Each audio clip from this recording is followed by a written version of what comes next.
Yeah, I'm out there. Hello, and welcome to the Marist Sports Talk Network. I'm Dylan Arthur, joined alongside by Garrin Marchetti, and you'll be with us for about the next 30 minutes. Garrin, would you like to tell the folks at home exactly what the Marist Sports Talk Network is before we get going? Absolutely, Dylan. First of all, it's great to be here. Great to finally get the show on the road. You guys saw our Fox report, our 5 to 6 minute weekly look inside Marist Athletics, provided by Ryan Calvi. But this is the full show right here. Every week, we're going to give you an inside look into Marist Athletics, an in-depth look. We're going to go behind the wins and losses, go give some deep analysis on all the teams that Marist has to offer here with player interviews, coach interviews, highlight packages. It's a great show. I hope you guys stick with us throughout our entire semester. Can't wait. Well, Garrin, now that we got that introduction out of the way, let's get right into it. Marist football, huge victory this weekend. They defeated Davidson 42-14. They improved to 4-3 overall, 3-1 in the Pioneer Football League, and they just really seem to be hitting their stride. What are they doing so well that's allowing them to see the success? Well, the biggest reason for the Marist Red Fox's success in this past weekend's win against Davidson, but also this entire season, has been their defense. This past weekend, they only held the Wildcats to 300 total yards, and they've ranked at the top of the Pioneer Football League statistics in terms of their defense. This weekend, they had four forced turnovers, and 3 interceptions and 2 sacks. And they also had their third defensive touchdown in the last 4 games. Up until this season, they hadn't had a defensive touchdown in a game since 2009, which was coincidentally the last time that the Red Foxes had a winning record at 7-4. And Dylan, the other big thing that I've been seeing from this Red Foxes team, especially on defense, is that they have a new person step up every single week. This weekend, Cameron Gibson, a freshman, had a 78-yard TD return, for an interception TD return. A freshman, for crying out loud. James Holonak and Landon Moore, Holonak a junior getting his first start, and Landon Moore a sophomore, each led the Red Foxes with 6 tackles apiece. This defensive unit is very, very deep, and it's been a staple of Marist's success this season. Absolutely, and I'll tell you another group that is just not at a loss for putting the ball in the end zone. That's the offense. Another huge day for Chucky Looney. He was 11 of 22, 283 yards and 2 touchdowns. He hooked up with Bartney Lenigan for 1 touchdown, in addition to Lenigan's 4 receptions for 163 yards. And to complement that great passing game and that great relationship that Looney and Lenigan have built over this year are Atik Lucas and Emmanuel Anakoya. Atik Lucas rushed for 131 yards on 20 attempts with a touchdown, and Anakoya chipped in 78 yards on 6 rushes with 2 touchdowns as well. So this offense is really clicking on all cylinders right now. Yeah, like you said, they were very, very evenly balanced too, Dylan. They passed for 283 yards and then rushed for 207. Since when do you get a well-balanced effort like that? And that's going to translate every single time into a win. And it's nice to finally see, because you saw in the past couple weeks, the passing really dominated. Chucky Looney's having a great year. Bartley Lenigan's having a great year. But the rushing game really wasn't getting there, per se. But this weekend, you're right, Dylan. They were clicking on all cylinders, and the defense and the offense came together for a great, well-rounded victory. Absolutely a balanced attack for the Red Foxes. But moving forward, huge loss this week by San Diego allows the Red Foxes to get back into the race for the Pioneer Football League Championship by the end of the year. What needs to happen for them, Garrin, to capitalize and to put themselves in a spot to really win? Well, it's a crazy situation that's going on right now. As you may or may not know, the Red Foxes traveled to San Diego 2 weeks ago, lost a heartbreaker on a controversial running into the kicker penalty at the end of the game. They ended up losing that game 35-33, although they led 20-5 in the third quarter at one point. But you're right, Dylan. Right now, it's setting up to be a crazy scenario that's going on in the Pioneer Football League, and you'll see the graphic that we're about to show you guys. Butler is currently at the top of the PFL at 4-0. Marist is tied with 3 other teams, as you can see. Now, Marist has already played and defeated one of those teams in Dayton. They defeated them earlier this year. And they don't have Butler on their schedule. They also don't have Morehead State. And like I said, they've already lost to San Diego. There's 4 games left for Marist. All winnable games, in my opinion. They have Pioneer League football newcomers Mercer and Stetson. So they have Stetson this weekend, who's one of the worst teams in the league. And then they have their longtime rival Jacksonville. Now, San Diego and Butler play this week. If San Diego defeats Butler, that puts Marist back into a 3-way tie for first place in the PFL, with all 3 teams, San Diego, Butler, and Marist, at 3-1. I mean, this type of excitement has not been seen, I know, in our time here at Marist. And I think that it's going to setting itself up, you're right, Dylan, for a wild, wild finish to the end of the season. Absolutely. Well, it's going to be a very exciting next couple of weeks for Red Fox football fans. And sorry to interrupt, Dill, and this is the first year that the Pioneer Football League gets an automatic bid into the 2013 FCS playoffs. So if Marist can somehow squeeze their way into this thing and have a little luck go their way, but also win these remaining 4 games, maybe even 3 games, we could see a Red Foxes football team in the playoffs. Well, that would be huge. They're certainly playing a great season, and they're definitely worthy of a bowl bid from what I've seen so far. Great football team. They got a lot of talent on both sides of the ball, offensively and defensively, and it's shaping up like it's going to be a very exciting next couple of weeks for the Red Foxes. Can't wait. We're going to take a quick commercial break, but when we come back, we're going to be talking basketball.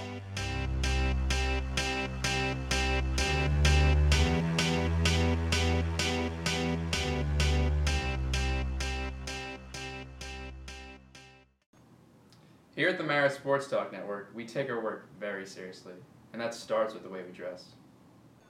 So, Ryan, what do you think? I don't know, Garrett. I mean, my eye in this scene, it doesn't really look that good. All right, you guys ready for the day? Casual Friday. Dylan, it's Thursday, man. Crap. Just go home.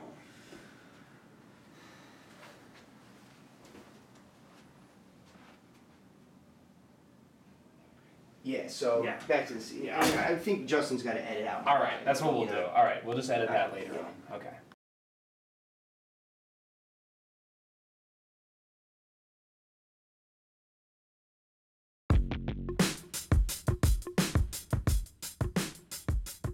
Welcome back to the Marist Sports Talk Network. I'm Dylan Arthur, joined alongside by Garrin Marchetti. Garrin, in our first segment, we just talked about the men's football team and the intense playoff push they're in the Pioneer Football League right now. Shifting focus to another sport and a team that is not a stranger to the postseason at all, women's basketball. That's right, Dylan. This past Tuesday, the Marist women's basketball team held their yearly media day, where members of the media were allowed to speak to coaches and players and get their expectations for the 2013-2014 season. Marist Sports Talk Network's Ryan Calvi and Justin D'Angelo were at Media Day, and they have our coverage for you right now.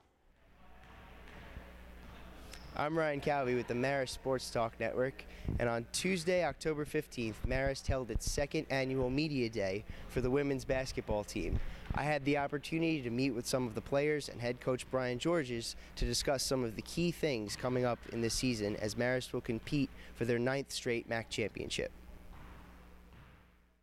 I have some pretty high expectations because going undefeated last year in the MAC conference, I mean, we don't obviously want to do any worse than that, so we just want to try to keep going with the record and try to get the 10 years in a row like George's, his legacy has been going on so far. And of course we want to get to the tournament again. I've been to the tournament and my team's been to the tournament the last 3 years, and well, personally 3 years, and last year didn't go accordingly, so obviously we want to try to get to that and try to go as far as we can. Trying to be a leader on the court and off the court if any of my teammates need it. I try to get in with some of the underclassmen to try to make sure that they're getting extra workouts in. I've been working out with one of the other freshmen, Kat Fogarty, a lot, so trying to help her build up her strength and just trying to get her and the rest of the team as ready as possible. And one of the games marked on the schedule this year, currently number 15 ranked, Kentucky is coming in to McCann Arena. What are you guys doing to prepare for that game? Well, we played Kentucky last year, and they're an extremely fast team, so I think we're just trying to play with a fast momentum and trying to keep our tempo up and but at the same time trying to play our game, but we just have to be ready for their quickness and speed. Well, one, it's a very team-oriented team, which I think is a huge strength. They're willing to share the basketball. They're willing to find the open man. We do a lot of things to try to get people open. We have experience back. We have 4 starters back. We're trying to get the freshmen acclimated. We're trying to get, we're a little banged up, so we're trying to get those people back. And, so far, we've been able to shoot the basketball well, and we have some good shooters. And we want to win that MAC championship, but we got to start off with our non-conference schedule, which is pretty tough this year. Kentucky, first game here, which is going to be awesome. But we want to improve as the year goes on. With this tough non-conference schedule, it'll help us towards the conference games. We have an extremely tough non-conference schedule, starting with Kentucky here, and a game where we hope that this place is packed. You know, you can learn a great deal from them, and then you can do things to make adjustments in your team to help you get ready for the MAC. Because being from a one-bid conference, you know, you got to make sure that you're sharp in March. Doesn't matter how sharp you are in November or December, you need to be sharp in March. So what do you We're just preparing for the season. We haven't gotten to, because playing Kentucky is just a whole different animal than anybody else. Their pressure's unbelievable. I'll play a lineup in that game that I don't even know if I'll play all year. It's just that they just get after you. So, you know, Matt Mitchell's done a tremendous job. So we're doing things to get ready for everything, you know, and they'll help us with our press breakers and learning more about that, our ball handling, our ability to get open, and hopefully we get some good shots, get to the free throw line, and, you know, and take advantage of our sixth man, our crowd here. I know we're really excited for it. I mean, it brings a big crowd when we have really big teams coming. We've been preparing already for Kentucky. They're a very fast team, they pressure, so we've been working on our press breakers and all that stuff. We know how quick and fast they can be. They pressure the ball a lot, so we've been working a lot on that.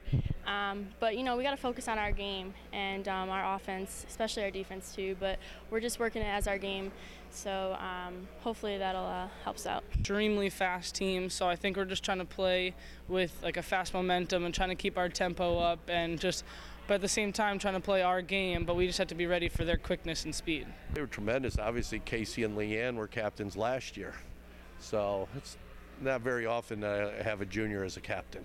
And, you know, but they're just tremendous leaders. They have great refuse-to-lose attitudes.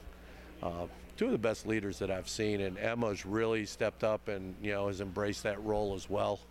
So I'm excited for them. They're really excited for the season, and we just have to get everybody on the same page and up to speed. Final question, Coach. What does this team need to do during the regular season in order to get back and win another MAC championship for 9 in a row? Well, obviously we got to play good team basketball. You know, our biggest weakness is obviously going to be rebounding. So, you know, we've got to be able to rebound the basketball as a team. We've got to be able to still consistently shoot the ball well. We need to stay out of foul trouble, and we need, most importantly, to get healthy. We want to win the MAC championship this year, and we're going to do all that we can to do that. Well, there you have it, folks. As you can see, both the members of the women's basketball team and head coach Brian Georges are extremely confident that they can certainly compete for their 9th straight MAC championship. And that all starts right here in the McCann Arena on Friday, November 8th at 7 o'clock p.m. as the women's team takes on SEC powerhouse Kentucky. I'm Ryan Calvi from the Marist Sports Talk Network. Thanks a lot, guys. So Kentucky and Oklahoma, Dylan, coming to the McCann Arena this year. Huge games for not only this team, but for the entire Marist College community. I mean, I know I'm pretty excited. I can't wait. Absolutely, and anytime you're able to play a team from a big conference like the SEC and like the Big 12, you know it's going to do outstanding things for your program, a program which Brian Georges is doing a phenomenal job for right now. But when you're playing programs like a Kentucky, like an Oklahoma, that's going to intrigue other players to come here and play and add to the talent that Georges has built up thus far. And that is a talented team that he has right now. He has a team that has defended the MAC championship 8 times, and they're poised for another run. And you know, as long as you have Brian Georges, you have a shot at another one. So based off what the players have said and how they've looked in the preseason thus far, it's looking like they got a really good shot at getting number 9. Right, and it's going to be great because, you know, these games don't necessarily mean anything in terms of their playoff seeding because, you know, they're not MAC teams. But it'll do wonders for them when it comes to those MAC games because, you know, the MAC is definitely getting stronger ever since Brian Georges took over. Marist has had that effect on these teams. These teams want to work harder, they're hungrier, they're getting better players to come to their program so they can compete with Marist. Quinnipiac just joined the MAC. They're a strong women's program. So these games against these big top 25 schools is going to be great for the Red Foxes down the line. Definitely setting expectations high right off the bat. Absolutely, and anytime you said it, these games don't necessarily mean anything for the league, but they mean a lot to the players and they mean a lot to the programs. A lot of times we've seen teams in the past use these games to springboard their seasons and go on big, long runs, and that could definitely be an effect that these games have on Marist in the long run. Yeah, it's going to be absolutely great. Marist opens its season against Kentucky, like you heard Ryan say. When we come back, we're going to talk a little bit about some of the other sports that Marist has to offer here. We're going to talk some men's soccer, women's soccer, maybe some volleyball. Thank you guys for tuning in. Don't go away. Yeah, I'm here, super duper duper cut, all up in the mix like.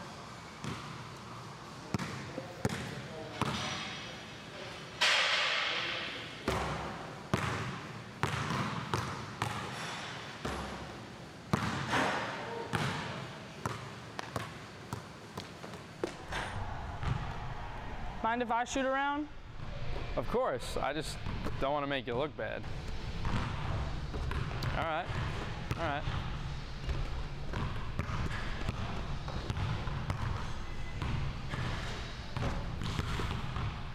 It's not bad, I guess. Jeez. Hanging out. Mind if I take a shot?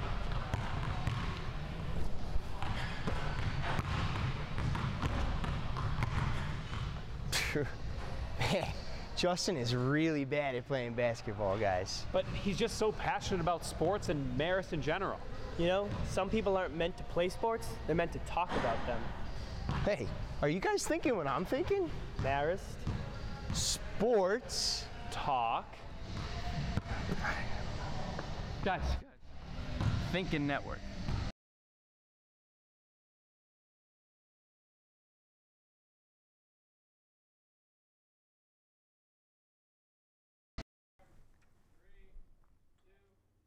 Welcome back to the Marist Sports Talk Network. Dylan Arthur here, joined alongside by Garrin Marchetti. Garrin, we just talked about football and basketball. Now to bring it back to the turf, women's soccer. They're 8-2 overall, 6-3 in the MAC. That's good enough for third. And they seem to have found their scoring touch again, as ever since their 5-0 win over Rider on October 5th, they've been finding the back of the net a lot more consistently. Now, seeing as they're getting ready to enter into MAC tournament play and to try to fight for a postseason berth, who do they need to turn to make that happen? Well, you're absolutely right, Dylan. Prior to the month of October, the Red Foxes had really struggled scoring the ball, and the expectations for this team, which has been in the MAC championship game for the past 2 seasons, the expectations were really starting to go down a little bit because the Red Foxes couldn't find the back of the net. But once October hit, following that 5-0 victory against Rider, they've really started to find they've had games of 5-0, 4-1, 3-0, and they're really starting to find the goal. And it starts with Ricky Guiney, 7 goals this season, 17 total points, and she had a hat trick in that 5-0 win against Rider.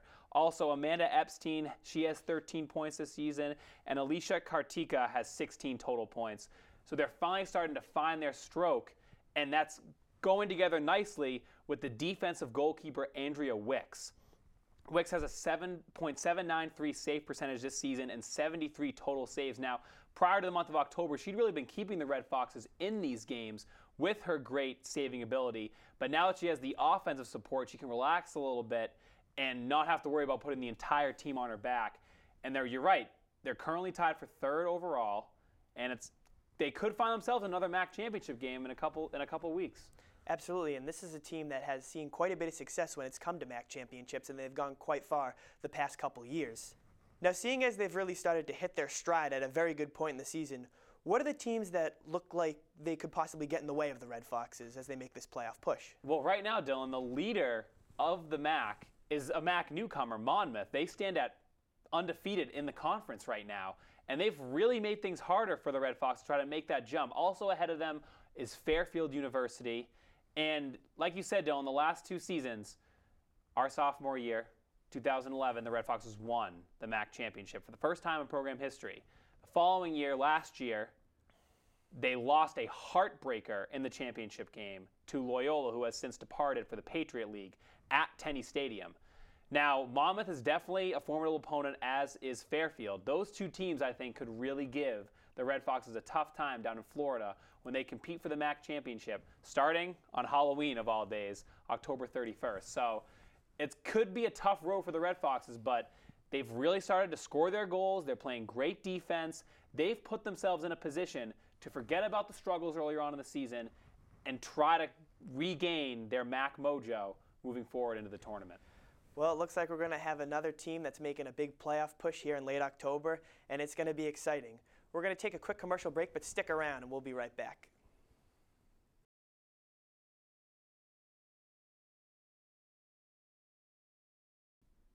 Welcome back to the Marist Sports Talk Network. Dylan Arthur here, joined alongside by Garrin Marchetti. We're going to end the show with a segment we like to end each show with. We're going to choose 3 additional sports, and we're going to define them with one word. All right, Dylan, let's get right to it. We're going to start with the Marist volleyball team, having a pretty good season this year. What's one word to describe this team? Garrin, if I had to describe the Marist volleyball team in one word, it would be impressive. They're 13-7 overall, 7-3 in MAC play. That's good enough for 4th. And they're led by Mackenzie Stevens. She's totaled 233 kills this year, which is extremely impressive. And this is just a team that has shown consistency throughout the entire year and has just basically done everything that they've needed to in each game. Yeah, definitely a great team to keep an eye on as the season comes to an end. Absolutely. Now, Garrin, I will ask you one word to describe the men's soccer team. If I had to describe one word to describe this men's soccer team, it would be frustrating. The Red Foxes are only 2-11 overall, 1-4 in the MAC, seem destined to miss the MAC postseason for another year. It's been a very frustrating year. We talked in the women's soccer segment about how they struggled to score the ball earlier in the season. Well, the men's team has struggled to score the ball all season. Very, very inconsistent play. And the frustration is really mounting. In a recent game against St. Peter's, Captain Greg Davis was actually red carded and had to miss the next game as a result of that red card after getting into a little bit of a scuffle with a St. Peter's player. I believe he threw an elbow of some sort.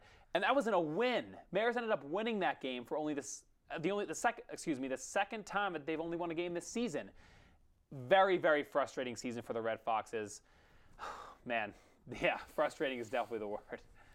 Absolutely, they've struggled thus far this season, but they're a young team, and hopefully they'll be able to end the season strong and bounce back in 2014. We'll see. Finally, we'll end with the men's basketball team. Dylan, one word to describe the men's basketball team. Garrin, if I had to choose one word to describe the men's basketball team, anticipation. Big name hire with Jeff Bauer. He's had a lot of great experience. He's looking like he's ready to turn this program around after they've struggled the past few years. They have great leadership through senior Jay Bowie, senior Adam Kemp, and senior Siobhan Lewis. Bowie and Lewis are going to provide a much-needed spark offensively, while Adam Kemp's going to be a big body down low. And as you can see, just by looking around campus, there's a new feel about this team. The Witness the Transformation posters are up. Everybody's excited for it. I know I'm excited for it. I think they're going to have a great year this year, and I expect them to really turn it on and have a good showing in the MAC this season. Absolutely, Dylan. And Marist Men's Basketball Media Day was on Wednesday, so we'll have clips from that Media Day on the show next week. For this week's show, pretty much wraps it up. I thought it went pretty well, Dylan, all things considering. Went pretty well, went good. I had a good time, Garrin. You were a great co-host. Oh, Dylan, so were you, man. You did a great job tonight being my partner on the desk here. Next week, join us for the next episode of the Marist Sports Talk Network, where Ryan Calvi and Justin D'Angelo will be on the desk giving their inside analysis on men's basketball as well as the other Marist sports going on. Make sure to follow us on Twitter using the handle @MaristSTN, and please give us a like on Facebook. Also, as we end the show here tonight, please take a look at the remaining schedule for all the Marist Athletics fall teams so you can go see the Red Foxes in action. That wraps it up. I'm Garrin Marchetti alongside Dylan Arthur. Thank you for joining us on the Marist Sports Talk Network. We hope that you will join us every week for either this show or the Fox Report.